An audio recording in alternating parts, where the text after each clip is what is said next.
আপনাদের অত্যন্ত আনন্দের সঙ্গে জানাচ্ছি যে আমাদের দলের ভারপ্রাপ্ত চেয়ারম্যান,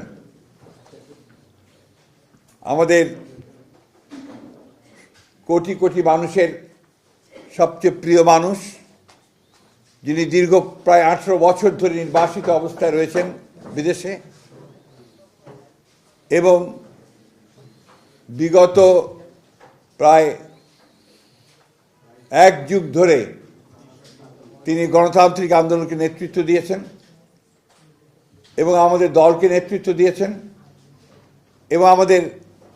যে গণতন্ত্রের উত্তরণের যে ছাত্র গণ অভ্যুত্থানে নেতৃত্ব দিয়ে আমাদেরকে সাফল্যের দ্বার প্রান্তে পৌঁছে দিয়েছেন। আমাদের সেই সংগ্রামী নেতা, এই দেশের গণমানুষের অত্যন্ত প্রিয় মানুষ জনাব তারেক রহমান, আমাদের দলের ভারপ্রাপ্ত চেয়ারম্যান, তিনি আগামী 25শে ডিসেম্বর, আমি আবার রিপিট করছি যে আগামী 25শে ডিসেম্বর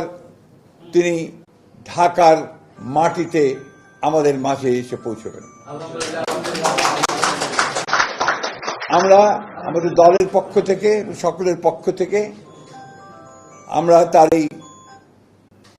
আগমনকে শুধু স্বাগত নয়, আমরা আনন্দের সঙ্গে আমরা সমগ্র জাতিকে জানাতে চাইছি।